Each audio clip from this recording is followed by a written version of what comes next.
Hi, parents, and welcome to my parent-student support workshop. We are going to be going through some of the programs that we're using, and hopefully this helps. Okay. So what is Edgenuity? Let's go ahead and watch this short video. My teacher introduced me to PathBlazer. PathBlazer intervention software really helped me and the other kids in my class who struggle. It's made for kids like us, from kindergarten through 8th grade, who have trouble with math or reading. In PathBlazer, my teacher started me out with a short test called a screener. It found my top performance level. Then I answered some questions in something she called a diagnostic. It found the gaps in what I know and built a set of lessons just for me. The lessons help me fill those gaps to catch up to grade level. PathBlazer lessons are full of fun video, audio, and animation, and it was really easy for me and my classmates to learn how to use the program. Pretty cool, don't you think? Best of all, PathBlazer grabs and holds our attention and keeps us focused and wanting to learn. And guess what? It really works. And you know what else? My teacher can make reports to help keep track of my progress, adjust my lessons, and keep me heading in the right direction. At the rate I'm improving, I'll catch up to my friends in no time. PathBlazer from Compass Learning. It's learning accelerated. Okay, so that's a short explanation as to what Edgenuity PathBlazer is. And this is really a way I can custom design lessons for the kids based on their level. And I can go throughout the entire year and just keep building on lessons where they might have gaps, and I fill in the gaps based on the California Content Standards and what we're learning in class. So it's really important that I have a solid beginning where I have an authentic diagnostic so I can know where they are, so I can assign things that will help them grow. So that is what Edgenuity is and basically what it does. Now, what does it look like? Let's go ahead and see what it might look like. So I am now building the diagnostic, which will look, I have two tiles right now, which would be the reading and the math. Later on, we'll be working on, after the diagnostic and I know where they are, we'll start working on PathBlazer about twice a week just to keep monitoring and keep filling in those gaps.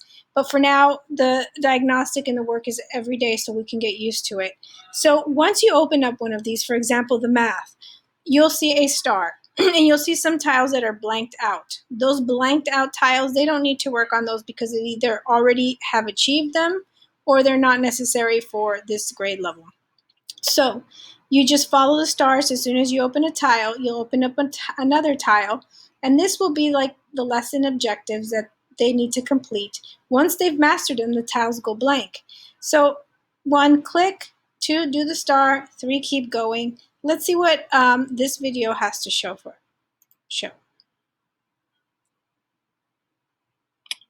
Hello parents, I want to make a video on a little bit more about the Edgenuity PathBlazer. So when the students log in, they're going to see different tiles. But the first tile that they need to complete is the diagnostic. Okay, if you click on the diagnostic, you're going to see that maybe your child has completed the pre-test A. Okay, and it will give you a check mark if it is completed. Now you're going to see that on this side, this part of the test is not yet completed. How do I know? Well, it has this star at the top. Once I click on it, you're going to see that some are shaded and some are not shaded. Okay, the ones again with check marks are the ones that have been completed.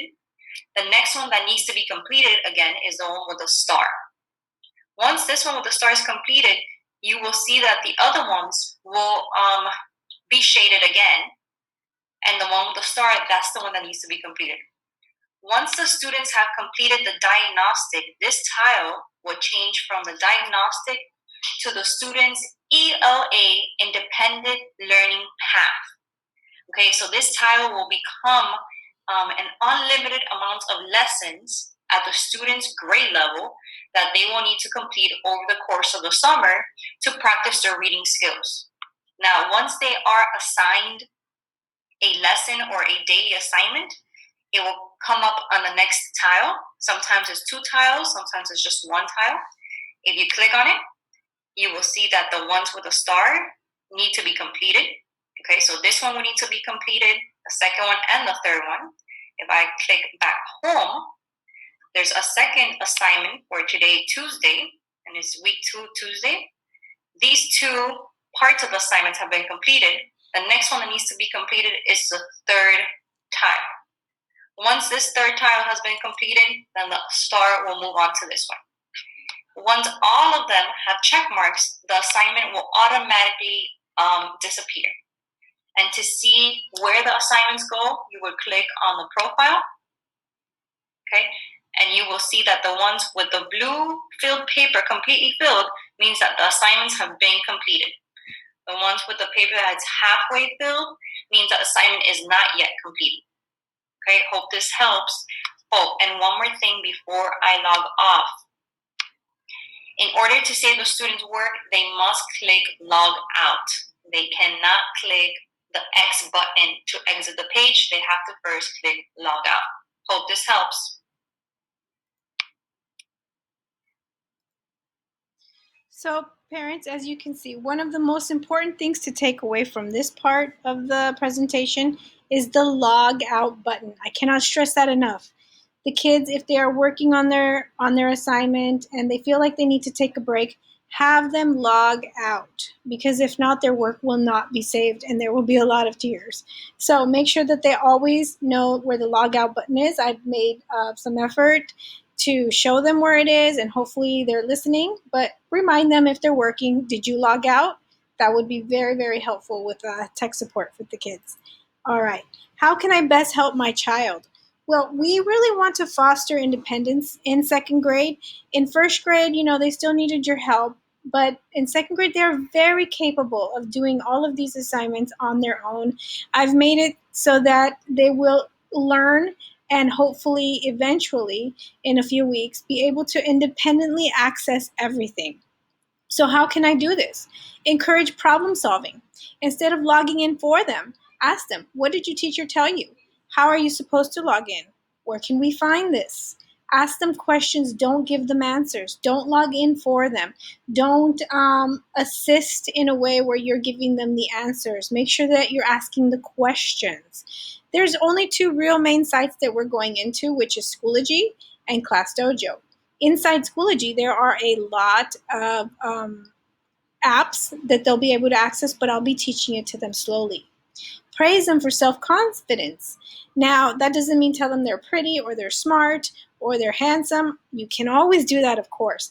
But we want to start praising things for what they can work towards, like for praising them for their perseverance, for their dedication, for their hard work, for their can-do attitude, and also for being able to know when they need to take a break and walk away and come back.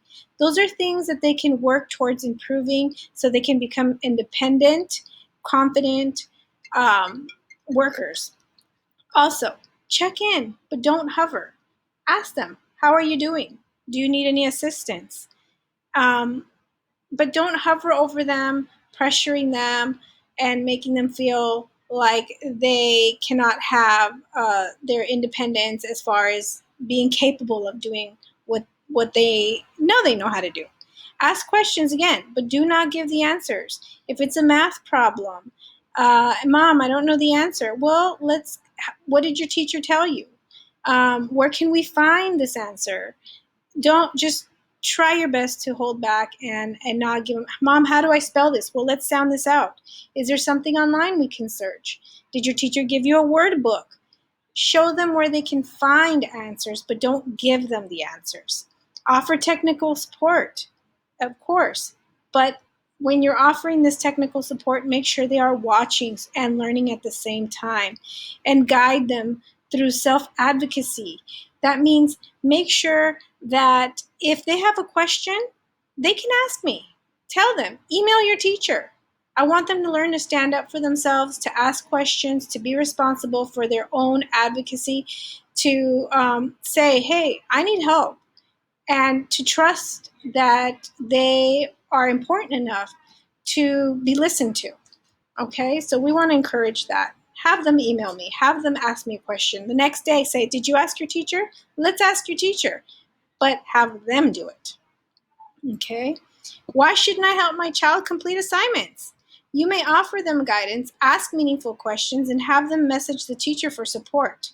But the next day, I can place them in a small group, one-on-one aid help, and assign work to support their struggles. If you do the work for them, I will never know that they needed the intervention. I won't be able to assign them all of these things. So it's okay for them to get things incorrect. It's okay for them to do the work wrong, because we can learn from that. I can assign things to support them. So don't do the work for them, because then I won't think they need help when in fact they might very well need the help. Okay? So this isn't about grades. This is about learning. The second grade, we're learning, we're building, and I'm catching any gaps they might have. And I won't be able to do that if the work is always complete and correct. We can always do that once the work has been handed back. But before that, let them turn in what it is. I need to see where they are.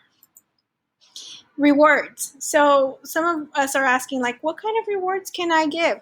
Children should be getting about 15 to 20 points a day. Now, I am doing classroom rewards where I'm giving them free time, maybe some skipping some assignments or getting some free break time, things like that. And they get to see their points and they get very excited. If at home, if you're seeing 15 to 20 points a day, and you want to, at the end of the week, give them some kind of incentive, anything that your family prefers, you know them best, you can go ahead and praise them for that. So they're getting points, for example, if they're completing their work right after lunch, independently, they're getting 2 points. If they're checking Dojo, 1 point. If they're checking Schoology, another point. Teamwork, working hard, showing up to Zoom meetings. Their points really add up. So I'm sorry, did I say 15 points a day? I meant 15 points a week. 15 to 20 points a week, not a day. So 15 to 20 points a week per student is where you want to be. And if it's below that, we might start asking ourselves what's happening. Okay, so we are stuck on asynchronous work and it's not office hours. What should we do? Do not panic. Send me a message. I might not see it because it's not my office hours and I'm not online. But send me a message and I will take care of it the following day. You will not be penalized. Nothing bad will happen. Nobody will get punished. I'll know that you had some issues. You were stuck. There was technical things. It is okay. We're all working together. We're all in this together, and we will take care of it the next day.